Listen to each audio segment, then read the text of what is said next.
Hey everybody, welcome back to History Student Reacts. Today we'll be watching Rise of the Ottoman Empire Part 4, Ottoman Expansion in Anatolia. Now so far this series has been focused on the emergence of the Ottoman Empire and how it spread westwards, primarily into the territory of the Byzantine Empire. At this point in the series, the Ottomans are already pretty deep into the Balkans. But, judging by the title of this video, we get to go back eastwards a little bit, look at the Ottoman Empire where it emerged, Anatolia. Now before we get into that, I'd appreciate it if you guys would leave a like, subscribe, and check out my Patreon, which is linked down below. With all of that out of the way, let's jump right into this reaction.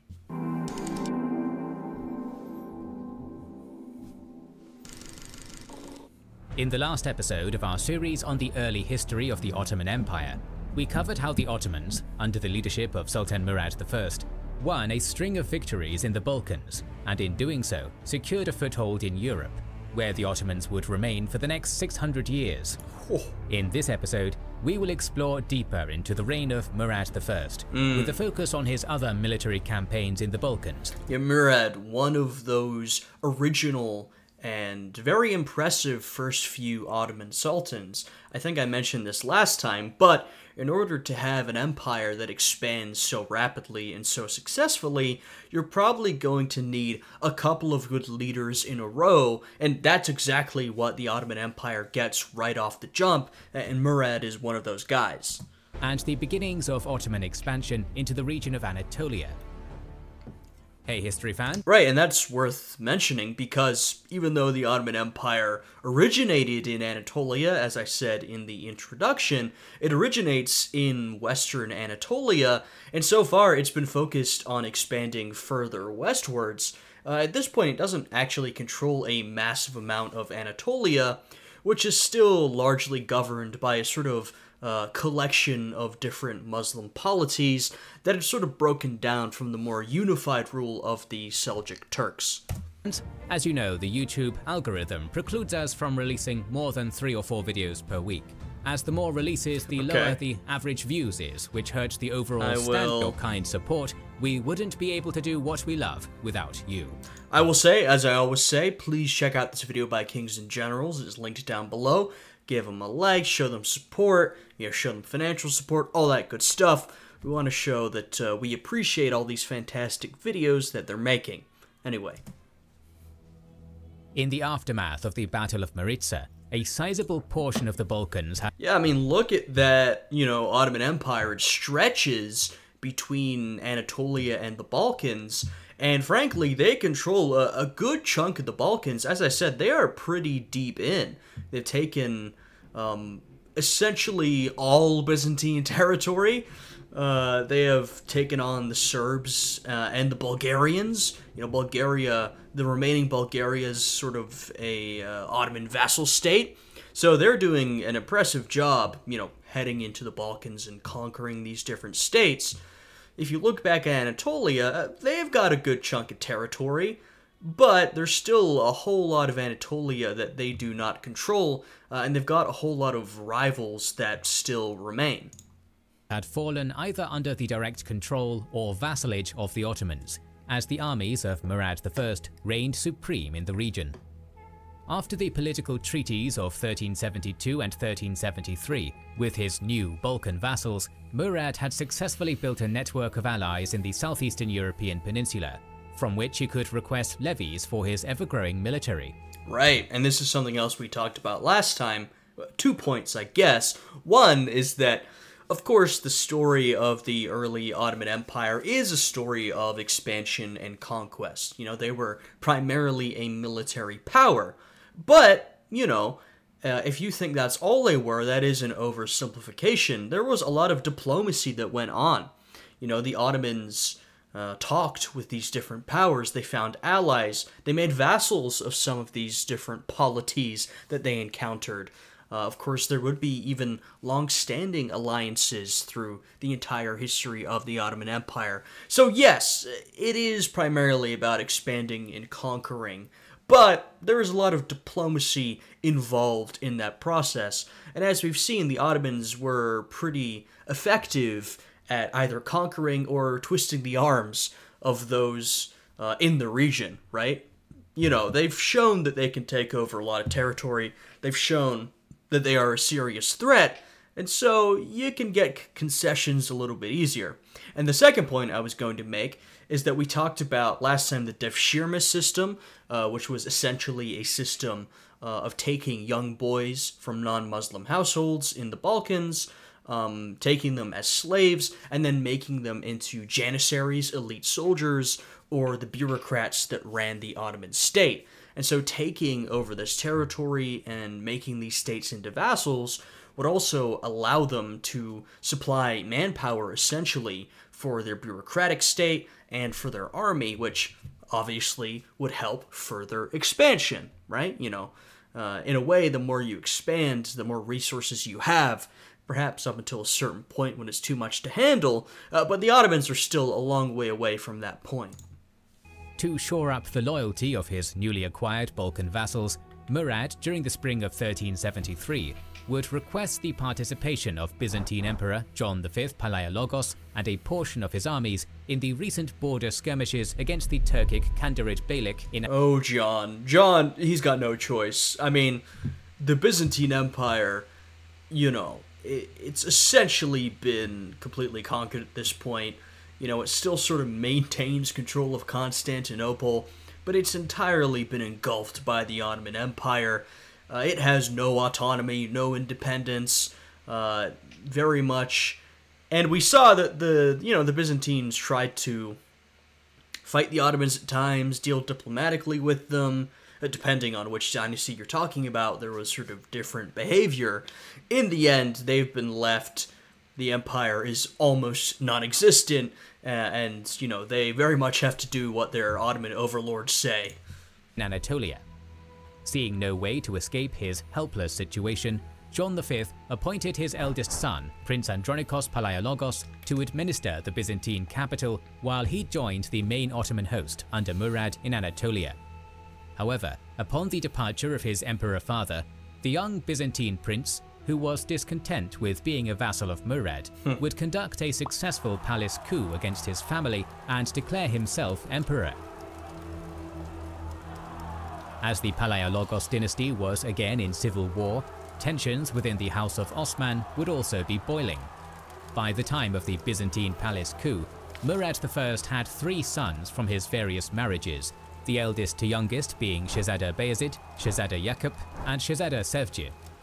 Perhaps seeing that he had no real chance of succeeding to the Ottoman throne, the youngest of these sons, Shehzada Sevgi, would mirror Andronikos IV, rebelling against his father and seizing the Ottoman... Yeah, they were allied in their rebellions against their respective fathers, and this is where it's worth mentioning. You know, I said that depending on the dynasty, there might be a different relationship between the Ottomans and the Byzantines. And sure, each of these empires, each of these states sort of has an official government, but it operates differently than a lot of governments do today. I mean, not saying you can't have revolts or illegitimate governments today, but, you know, this is an era where these governments are very much run by sort of monarchical dynasties, and there can be a lot of rebellion there. You can have one royal dynasty that then gets taken over by another, and so you might have a situation where, say, the current emperor has a good relationship with, say, the current sultan, but you've got his son or a rival who decides to rebel, take power, and that can sort of flip the script. Or, something we've seen also, is you can have, say, the legitimate government of the Byzantine Empire, and then you can have a rebellion that's occurring, and we're talking about these rebellions because they were so frequent, of course, in the Byzantine Empire, but also in a lot of empires, and you might have the Ottoman Sultan back that rebellion. So when that rebel makes his way to power, well, there you go. Now you've got a good relationship between the two. So, you know, all this is a lot more complicated than drawing lines on a map and saying, this is the relationship between the Ottomans and the Byzantines. It's not quite that simple. Capital city of Bursa, where he declared himself Sultan. Hearing the news of their rebellious sons, Murad I and John V would halt their Anatolian campaign and proceed to march their armies against their respective disobedient children. The simultaneous Ottoman-Byzantine civil wars would see Murad first marching on and capturing the city of Bursa in a short siege. However, Sevgir would successfully escape the siege and make his way down to the village of Kite to meet up with the bulk of his newly recruited army. This host consisted primarily of Anatolian Turkomans, displeased with Murad's policy of recruiting new Muslim converts from the Balkans into the Ottoman army. Okay, I was gonna ask, I wonder where exactly the impetus for this rebellion emerged, because, you know, the Ottoman Empire is doing pretty well for itself. But that makes a lot of sense, you know, as with any expanding empire, you're gonna have those who feel like they've been left behind a little bit. You know, hey, Murad, I see you're expanding into the Balkans, and you're bringing in troops from all these different groups of people, which I, think is pretty wise. I mean, this is how a multi-ethnic empire sort of has to work. You know, these days we have these nation-states that most of which are sort of dominated by one primary ethnicity. It took us, frankly, a lot of violence to get here. But at this point, we're talking about many regions around the world that are very ethnically mixed, and empires that expand their territory, and as they expand, they take in many different groups of people. And the best way to rule over those people is to bring them into, the structures of power, whether that be the government or the military, and that doesn't necessarily mean you have to treat them super well or give them autonomy or whatever, but, bringing them in to a certain extent does sort of help stabilize things, and of course it gives you more manpower. We talked about the devshirme system. That was sort of key to the Ottomans having enough manpower to do all of this. And so, and of course, the devshirme system was a slave system, but I think the problem here that these sort of Turkish rebels were maybe a little upset about was not necessarily Christians or non-Muslims being brought in as slaves, but people in the newly conquered Balkan territories who had converted to Islam and then had been able to join the Ottoman hierarchy, whether in government or military or whatever, as free people. And they're saying, hey, wait a minute, we were here first. Well, when you're an expanding empire, that's kind of the thing. You're expanding. You got a lot of new people coming in. In an engagement near Kite, the numerically superior forces of Murad would defeat the forces of Sevgir, thus capturing the Ottoman prince in the process. Although Murad kindly advised his rebellious son to confess and repent for his guilt for his failed revolt, Sevgir responded to him with cruel and harsh words, which resulted in his blinding and later execution on the orders of his father. Damn. Meanwhile, back in Europe, with the help of Ottoman troops, John V forced his usurper son's hand into surrendering the imperial throne after only a 1-month reign. Although Murad implored him to blind his rebellion, I like John sort of being brought along by Murad, bringing Ottoman troops with him. I mean, at this point, we talked about how, you see how little territory the Byzantines control. They still control Constantinople, but at this point in history, Constantinople had been sacked by the Crusaders. It's no longer the city of old. It's quite the symbol, and it's still impressive in some ways, but the Byzantine Empire is such a diminished version of itself. And so what is Andronicus going to do to resist? He really doesn't have many resources at hand. If John has the backing of the Ottomans, he's probably going to be able to take his position back. His son, John, in an act of mercy, would instead settle for the imprisonment and partial blinding of Andronikos, thus officially bringing an end to the simultaneous Ottoman-Byzantine civil wars of 1373. However, conflicts in the Palaiologos household would persist into the foreseeable future.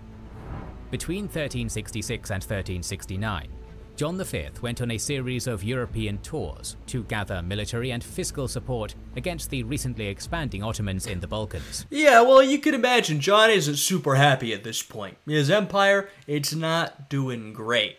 And, for a couple hundred years at this point, the Byzantines, the Eastern Romans, have turned to the West, the Catholics, the Western Christians, to try and help them regain the territory that they've lost to Muslim expansion, like I said, at this point, over hundreds of years. And it's, mostly not been successful. the First Crusade in particular, there was definitely some successful conquests there. The Byzantines were able to shore up their borders, but over that period of time, I mean, look at the Byzantine Empire. Even at the start of the series, it was not doing very well. It had lost a lot of that territory. The Crusaders had done a lot of damage to the Byzantines themselves, you know, taking territory, you know, most infamously sacking Constantinople. So even with that Crusader help, the Byzantines haven't been doing super well. But, I mean, this is one of the strategies they have. Often doesn't work, but they're in a tricky situation. The desperate Byzantine emperor would first visit the Kingdom of Hungary and seek the support of King Louis I, to no avail. He then made his way west to Rome to meet up with Pope Urban V, proposing to end the schism between the Western Catholic and Eastern Orthodox churches as a last-ditch way to gather. Now, that's how you know my man is desperate. And I don't know the details of this meeting, but you can imagine that, you know, John was not coming on strong footing. He was probably coming to Urban with a deal that was pretty favorable. And like I said, that schism, I mean, this has been a massive issue, you know, a pretty fundamental issue for these different peoples. The schism between Western and Eastern Christianity. And John's like, you know what? We could get over that. Just please come and help me. Gather up Western support against the Ottomans, John V converted to Catholicism in St. Peter's Basilica and recognized the Pope as the supreme head of the church. I didn't know that happened. That is an extreme move. Now, John's in pretty extreme circumstances, but that is actually exceptional. That does show you how desperate the man was. However, on his journey back home to Constantinople, the Byzantine emperor was detained by Venetians, to whom he was in serious debt. The Venetians forced him to concede the island of Tenedos, a strategic island near the mouth of the Dardanelles. However, Venetians taking more territory from the Byzantines, a pretty typical theme in this period. We can even see that on this map. The Venetians and some of these other Italian states have been making pretty good money collecting trade deals around the Eastern Mediterranean as, you know, Byzantine finances have sort of been on the downturn. This action would place the Byzantine emperor in the middle of the Venetian-Genoese rivalry over the hegemony of the Mediterranean, Look at which that. would strain both crucial maritime trading cities' relationship with Constantinople. You know, you sort of, I think about sort of medieval history of this era, and, you know, of course, we're sort of getting to the beginning of the Renaissance period when, you know, Venice and Genoa and some of these other Italian states grew very rich and would begin investing in art and literature and culture and all that good stuff. And sometimes, you know, if you have a very sort of Europe-focused perspective, especially a sort of Western Europe-focused perspective, you can be like, wow, these guys really got rich. Like, that's kind of crazy. But you zoom out a little bit, and it makes a lot of sense that I guess it's about how you view the period, right? Oftentimes we take our sort of modern conceptions of things and anachronistically place them on the past. So today, you know, when we think about sort of regions of the world, one we will think of is Europe as a block. But even at this point, it might be more useful to think of the Mediterranean as an important region, right? When we look at Venice and Genoa, of course you can look at them in the context of their other, you know, European neighbors, but if you want the context for how they make a lot of this money and who they're interacting with, and who they get a lot of their culture from, right? That they love a lot of that Byzantine art and culture, well, it's worth looking at it all in a Mediterranean context. You know, that will probably help you understand how these states function a little bit better and help you understand who they're interacting with and making money from and all that good stuff. You know, it's just, there's no one way to view history, right? There's no one objective framework, but it's useful to look at history and look at certain events from a couple of different angles. After years of failed promises from the West, being surrounded by the armies of Murad, and facing economic strains at home, the Orthodox populace of Constantinople had begun to feel alienated by their now Catholic monarch.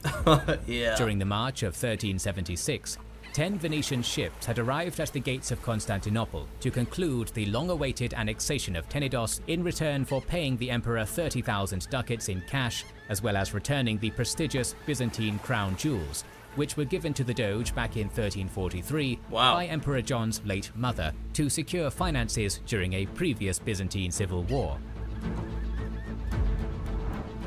Hearing the news... Another example of how the Byzantines are not doing so great. Classic Byzantine move is to, pay out cash money to both allies and enemies to sort of get them off their back as a form of diplomacy or to bring allies in. The Byzantines are running out of money, especially now that the Genoese and the Venetians are sort of, maybe not monopolizing, but taking over a lot of the business in the region. And so they've started to sort of auction off or give away some of their most important artifacts and treasures because they really don't have the money otherwise. Of their rivals' recent actions to acquire Tenedos, the Genoese, based in their colony in Galata near Constantinople, would engineer the escape of Andronikos from prison and whisk the former emperor over to Galata. After hearing the news of Andronikos' escape, Sultan Murad decided to play factions in Constantinople off one another. First, the Sultan lent a cavalry force to the escapee Byzantine emperor to overthrow his father. During a short summer siege, Andronikos IV's forces would storm into Constantinople and imprison John V and his second eldest son and co-emperor Manuel in the dungeons of the Tower of Animes. As a reward for their assistance in reclaiming his throne, Andronikos would award the Genoese the disputed island of Tenedos, and the Ottomans the peninsula of Gallipoli, which Murad had lost during the Savoyard Crusade back in 1367. Hey, would you look at that? I mean, that was the first chunk of Europe that the Ottomans were able to conquer. Earlier in this series, big earthquake, the Ottomans make their way over, and that was their foothold, and now they've gained it back. We can also see, this is not my area of expertise, but I am very aware that the Italians did a lot of meddling in internal Byzantine politics, and we're seeing a clear example of that here. And we're also, this is a little sort of broader and more vague, but, we talk about sort of Catholicism and Eastern Orthodoxy. At this point, there is an existing Byzantine Empire, Eastern Roman Empire, but it is on its knees. It almost doesn't exist. It's lost the vast majority of its territory, even in the heartland of its empire, the Balkans and Anatolia. And so if you want to talk about the identity of the people there, you can look at Anatolia and at the Balkans. Both of those regions at this point, there are still a lot of essentially Eastern Orthodox Christians is probably how they would identify themselves at this point. Former residents of the Eastern Roman Empire, the Byzantine Empire. They may identify themselves still as Roman or perhaps as Greek. They'd probably first and foremost identify themselves as Eastern Orthodox. The term Greek Orthodox will become popular after a while. And of course, at this point, they couldn't see the future. Though, to be honest, if you were around at this point and you made the prediction, I think the Byzantine Empire, well, they wouldn't have said the Byzantine Empire, I think the Eastern Roman Empire is not going to be around after a couple of years. That would have been a pretty fair and I think obvious prediction, but we know that for sure, looking in retrospect. We're heading towards a period where the Ottomans take over all of that former Byzantine territory, including Constantinople, and they rule over an empire which has a lot of Eastern Orthodox Christians who have to, in some ways try to hold on to their identity or sort of craft a new identity without having an empire to control. That's a really interesting thing that we might talk about later in this series. Of course, part of that Eastern Orthodox identity is sort of claimed by Russia, the Rus, who sort of claim themselves as the new center of Eastern Orthodoxy. But, as I said, there's still a lot of people in the empire, and over time it will sort of be concentrated in chunks of the Balkans, areas today that you might look at as Serbia and Greece and some other countries. And they're going to have to sort of work this out, It's a very interesting transition. With Venice looming over him, the issue of Tenedos, and facing supply issues in the capital, the reigns of Andronikos IV and his son, and newly crowned co-emperor John VII, were a time of crisis for the Byzantine Empire. By the end of 1376, an alliance of Venetian warships and pro-John V Byzantine forces would successfully capture the island of Tenedos in a straightforward military operation before making an ambitious naval attack on Constantinople the following summer. Although unsuccessful, the attack on the capital worsened Andronikos' hold on power within the city, as Constantinople faced a major food shortage. Events in the capital would only get worse for the Byzantine emperor, as in the summer of 1379, John V and his son Manuel II had successfully escaped their captivity in the capital and made their way to the court of Murad as a last resort to regain their prominence. At this point, everyone, when they're in trouble, goes back to Murad. I think I said this in another episode, but, you know, you can sort of tell who the big player in a region is by, you know, who do all the other rulers and polities come to when they need something done or they want to do something, right? We've seen that in, you know, I guess sort of like Western Anatolia into the Balkans, sort of this formerly Byzantine territory. A lot of the powers in the region are now going to the Ottomans. They're saying, hey, can I do this? Or can you help me? Or, you know what, I'm going to pledge to you as a vassal, right? You can tell who, like I said, is sort of the big player in the region. And we can see that from this rotating cast of Byzantines, mostly Andronikos versus John, who keep making their way back to Murad and saying, hey, can you help me out? John, frankly, hey, he's kept going, you know? You might have thought he wouldn't have made it this far, even if he is sort of being, you know, just dragged along by Murad wherever he goes. He's continued to persist. The Sultan of the Ottomans would once again take on the role of kingmaker, deciding to help John V.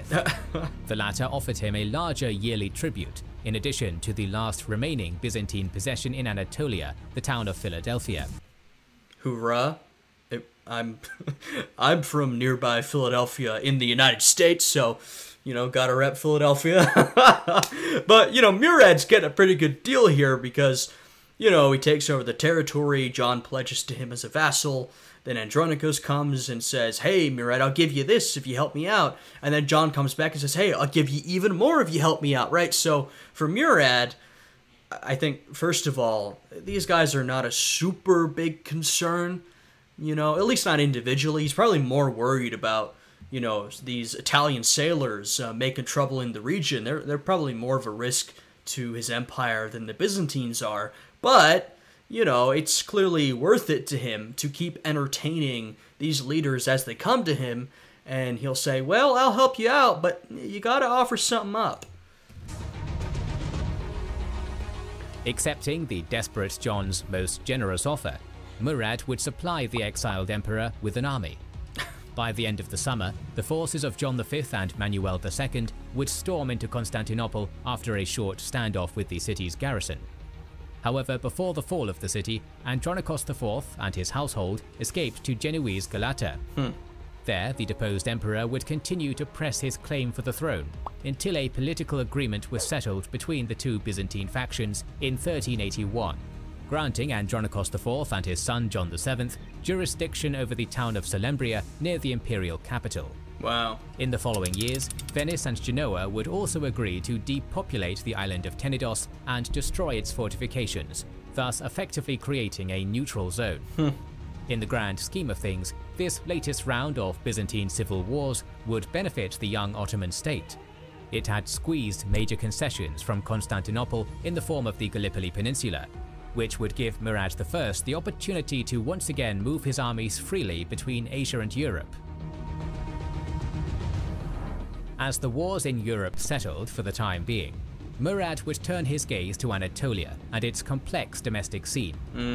Ever since the fall of the Sultanate of Rum. Alright, here we go. Title of this video is about Anatolia, but we've still been dealing with Byzantine politics. So far, finally we get to turn back east. I'm curious to see what the state of things is and what situations the Ottomans had to deal with. At the beginning of the century, the region of Anatolia had been ruled by a collection of Turkic beyliks, ranging from the Aegean coast to the west all the way to the Taurus Mountains to the east. Although border skirmishes between states were quite common, a new informal political consensus was formed in Anatolia by these various Turkic beyliks during the century, which assured a steady peace between their ruling families. Initially, the Ottomans were merely one of these petty beyliks among many, but by the reign of Murad I, this was no longer the case. As they now owned large swaths of territories in Europe, the sons of Osman had become the most prestigious Turkic noble family in the region. Yeah, I mean, even in Anatolia itself, the Ottomans hold a pretty big chunk of territory, and also pretty sort of important territory, right? They have a fair number of pretty prominent cities, but beyond that, they control a lot of Balkan European territory, and they've claimed a lot of manpower, prestige, and wealth by these conquests that we've seen throughout this series. So, you know, they're absolutely going to be the #1 player in Anatolia. It's sort of up to them to navigate the situation however they think is best. I mean, I will say, so far, we've seen the Ottoman Empire, what it thinks is best is to expand as much as possible, like a lot of young empires, so, you know, I'm kind of expecting that. Start of the 1370s, the Karamanid Beylik, who saw themselves as the inheritors of the Sultanate of Rum from their former Seljuk capital of Konya, had begun a series of military operations against their weaker neighbors, the Umayyanid, Hamidid, and Areshnid Beyliks.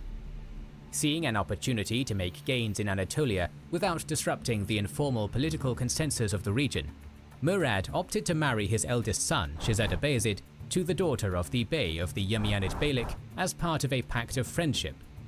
As a dowry from his daughter to the Ottomans, the Umayyanid ruler, Suleiman Bey, would also offer Murad the towns of Kütahya, Tavşanlı, Emit, and Simav. In addition, you can sort of see where the focus is versus, you can see where the focus is by where this diplomacy is done, and wherever you're marrying your sons off to. We've seen some intermarriage between the Ottomans and the Byzantines, when the Ottoman Empire was most concerned about taking remaining Byzantine territory. Now we're seeing some intermarriages between the Ottomans and sort of their, you know, neighboring states in Anatolia. Shows you that Murad is concerned about controlling the situation in Anatolia and also conquering more territory. Into creating a steady relationship with the region's most powerful ruler of the Turkic states, Suleiman Bey also gained a physical buffer in the form of the Ottomans against his openly hostile neighbor to the east. During the I mean, this looks like the flag of Israel. I don't know if that's any sort of coincidence. It's the Star of David, right? I don't know if they were Jewish or if that was also a symbol used by Muslim polities. Maybe someone... I imagine they must be Muslim, because these are, you know, descended from the Seljuk Turks, right? So, I think I'm overthinking it. This must also be a symbol used by the Turkic Muslim polities of the region. But maybe someone can tell me a little bit more about the symbology at play here. The large wedding reception. I think it's just that, you know, you see that today is very much associated with Judaism, right? But maybe that was not always the case. In Bursa, Murad and his household would be greeted by the major Turkic noble families of Anatolia, many of which sought protection from the Ottoman ruler against the Karamanids. For example, the Bey of the Hamidids, Hussein Bey, would also offer Murad the towns of Akshehir, Yalvaç, Beyşehir, Seydişehir, and Isparta. We have a red version. Maybe this is just some sort of placeholder. Or I imagine this would have to be the actual flag of the state, though. I don't know. I don't know nothing about it. Some of you, you know, experts on 14th century Anatolian history can inform me.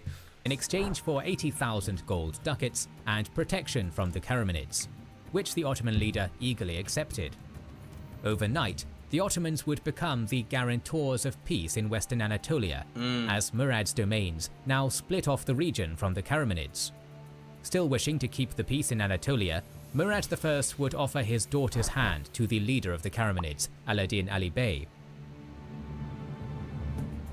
Securing peace in Anatolia for the time being, Murad would once again turn his attention to Europe as he planned to expand his rule further into the Balkans. Justified or not, Murad believed that his network of vassals in the region was plotting against him and that they were too weak to provide for his armies. Whether or not Bulgarian Tsar Ivan Shishman was still loyal to Murad as his vassal did not matter, for during Shishman dynasty has a name of Turkic origin, and it literally means fat. Hell yeah, brother. I don't know, but I think he was plotting. No, I have no idea. 1381, Ottoman raids into Bulgaria. Hey, the Bulgars, they were strong warriors. I mean, this is not the height of Bulgaria, I'll tell you that much. They'd definitely been more impressive in an earlier period when they were, you know, directly threatening a much more powerful Byzantine Empire. But, you know, they were a strong warrior culture. But, of course, the Ottomans are, they're in charge now. Consumed by local Ottoman border lords. This raiding snowballed into a full-scale war between Edirne and Tarnovo. After that, Murad I personally led an Ottoman army into Shishman's territories, defeating his forces near the town of Zlatitsa, before ordering his much-trusted tutor Lala Shahin Pasha to besiege the major Bulgarian city of Sofia. Moreover, after the Byzantine emperor's son and co-monarch Manuel II seized the city of Thessaloniki to gather up support in the region and lead a resistance against the Ottomans, the city was put under siege in 1383 by the forces of Grand Vizier Jandali Halil Pasha the Elder. After a lengthy siege, Sofia's garrison surrendered to... I will say, and this is not my area of expertise, nor is the next couple hundred years of Byzantine history, but it does make me think that, you know, the center of Byzantine power had always been Constantinople and sort of the regions around Constantinople. But it seems to me at this point, you have a situation where the Byzantine Empire, the only territory it holds are sort of these occasional footholds in different areas, the occasional city in, you know, Thrace or Greece, what we call today Greece. And it sort of seems to me that a lot of that Byzantine authority has sort of shifted a little bit. Well, I guess what Byzantine authority remains, which isn't much, sort of away from that sort of central Constantinople position, though they do still hold the city, to some of these more western outposts, like Thessalonica, or Thessaloniki, or Salonika. I've heard it called a multitude of names over time. And I wonder if... I don't know, I wonder what the impact of that is when we see some more focus on essentially what we might see today as part of sort of modern-day Greece, rather than, you know, Constantinople, which is modern-day Istanbul, part of Turkey, or even some of these other Byzantine, you know, cities, which might be today located in Turkey or Bulgaria or wherever, versus some of these places that are located in Greece, which I suppose is sort of I mean, it's definitely the most direct inheritor of sort of the Greek Orthodox culture. Of course, the Ottomans sort of make their own claim to be the inheritors of sort of the Roman Empire. You know, they directly take over from the Byzantines. It definitely gets, you know, pretty vague at that point. You know, when the Byzantine Empire falls, the Roman Empire has truly fallen. But, of course, some of the culture and institutions remain, some adopted by the Ottomans. Like I said, I think religiously, the Orthodox people of the Balkans adopt that sort of religious heritage, and I think Greece today most closely identifies with it. But it's very complicated. You know, we're talking about sort of culture and ethnicity and nationality over time. In some ways, we're sort of imposing ideas of nationality that didn't actually exist in the period. It's all very complicated. This is not my field, but I find it interesting stuff to think about. To Ottoman forces in 1385, and another wave of Turkic migrants from Anatolia made their way into the region.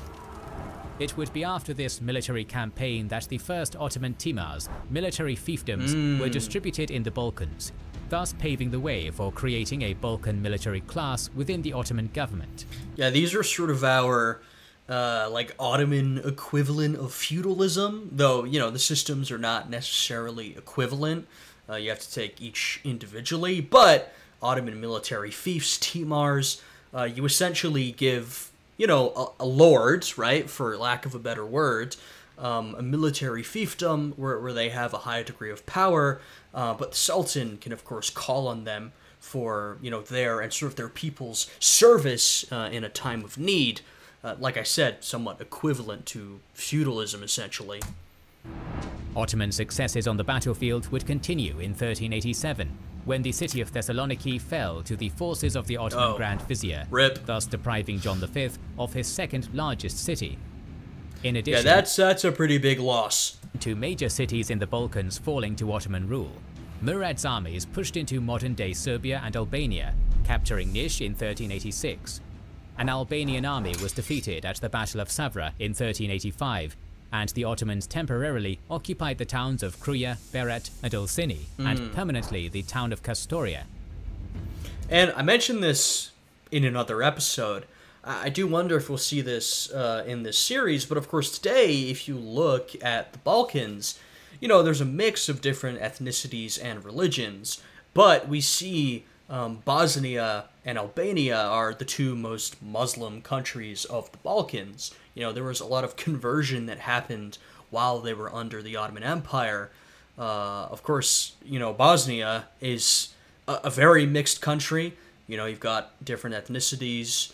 You've got, you know, Orthodox, Catholic, Muslim, led to a lot of violence very recently. Albania is sort of more solidly majority Muslim, I believe. I don't have the numbers at hand. But these are two countries where you did see a lot of conversion, and so I do wonder if we'll see sort of the distinction between these territories versus other territories in the Balkans that did not see such high numbers of conversions to Islam.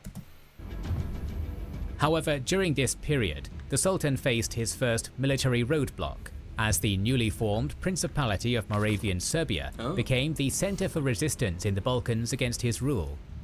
Born from the ashes of the former Serbian Empire, Moravian Serbia, led by its prince, Lazar Hrebeljanović. Serbia will never go away.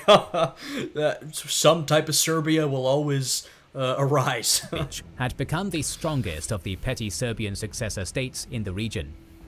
With acquiring the domains of his fellow Serbian lords, Vuk Branković and Nikola Altamanović, Lazar looked poised to construct a Balkan coalition to push the Ottomans back to Anatolia. He had already defeated a major Ottoman raiding party during the Battle of Dubrovnica during the winter of 1381. However, after the sudden fall of Niš, the Serbian prince, perhaps in an attempt to buy time for the formation of his coalition, concluded a temporary deal with Murad, which would see him supply the Sultan's armies with 2,000 of his troops and begin paying tribute to Edirne. After multiple years of successful European campaigns, Murad's recently established peace in Anatolia slowly fell apart.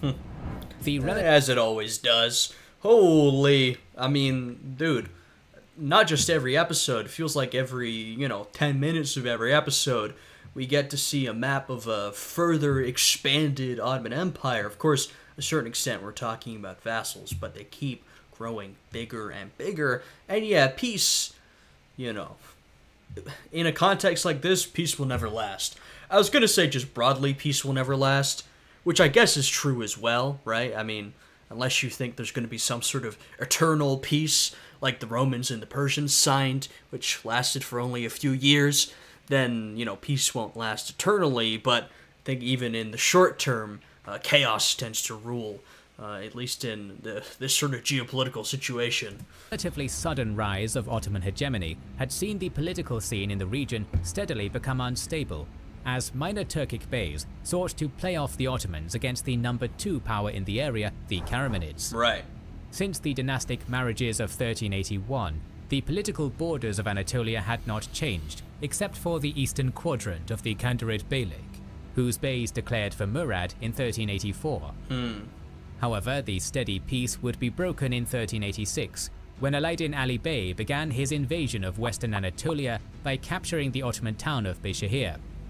Hearing the news of his treacherous son-in-law, Murad called forth his banners and formally declared war against the Karamanids. Alright. Accompanied by his two sons, Bayezid and Yakub, the Ottoman forces of Kara Timurtash Pasha, a contingent of vassal troops from Constantinople led by John V, and forces from once again, John getting dragged along.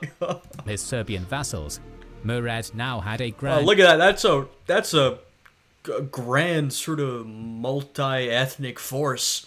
I mean, that very characteristic of the Ottoman Empire, and a lot of empires in this period. You know, you drawing troops from, you know, throughout your empire.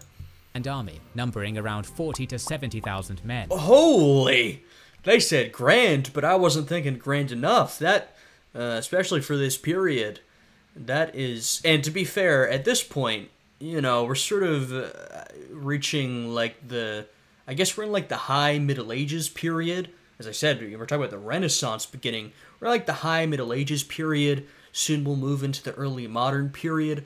So we're past the point of, yeah, I guess sort of medieval Mediterranean or European history, where we're dealing with very small forces. That's the best a lot of these states can conjure up, unless you're like the caliphate at different points.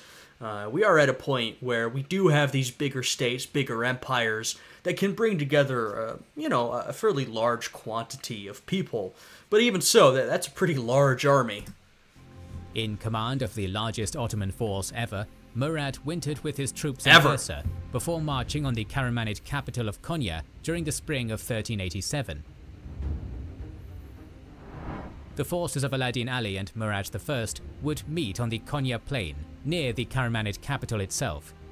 Murad I and his retinue of Kapikulu soldiers were positioned in the middle of the Ottoman battle line, alongside the forces of Timurtash Pasha. At the same time, his sons Bayezid and Yakub led the left and right flanks, accompanied by Serbian and Byzantine vassal troops and Ottoman cavalry.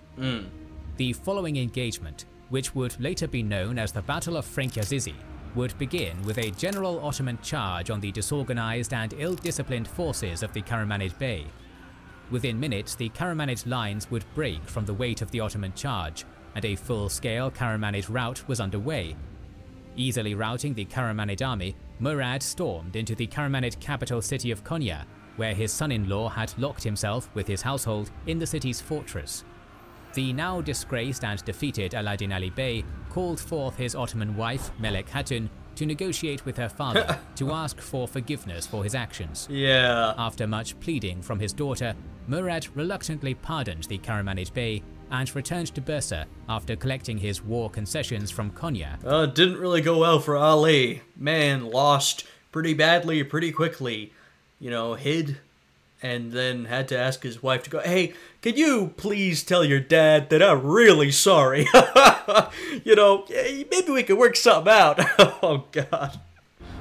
In a single military campaign, the sons of Osman had showcased to the rest of Anatolia that they were the new premier power of the region. Oh yeah. Murad's victory at Frankiazizi would also display Ottoman superiority in battle tactics, based on heavy infantry in tight formations, compared to the classical Turkoman tactics of disorganized Ghazi infantry and cavalry employed by the Turkic beyliks of the region. As Sultan Murad I and his forces reigned supreme in Anatolia, a new threat in the Balkans in the form of a certain enthusiastic Serbian prince would arise in the region. In the next episode, we will go over the last years of Murad's reign and his wars of expansion in the Balkans, resulting in the infamous climax during the Battle of Kosovo. We'll talk more about early Ottoman history in future videos, so make sure to subscribe and press the bell button to see the next video in the series. Please consider liking, commenting and sharing, it helps us immensely. Alrighty. Yeah, Battle of Kosovo. That is a big one. Alrighty, that was another great episode of this series. The Ottoman Empire continues to sort of reign supreme both in Anatolia and the Balkans, continually conquering more and more territory. And we get to see, you know, we're not even done with him yet, but the reign of Murad. One of these, I said much earlier in this video, one of these sort of great early Ottoman sultans. I mean, in terms of great sultans, one of the greatest sultans of all time, but he is one of these early sultans that were very effective in leading the Ottoman Empire to expand very rapidly, really having a lot of military success. So we've got to see a good chunk of his reign in this one, and that'll continue into the next episode. I hope you guys enjoyed this one. If you did, I'd appreciate it if you'd leave a like, subscribe, and check out my Patreon, which is linked down below. Now, with all of that out of the way, I hope you guys are all having a good day today, and I'll see you all again next time. Goodbye.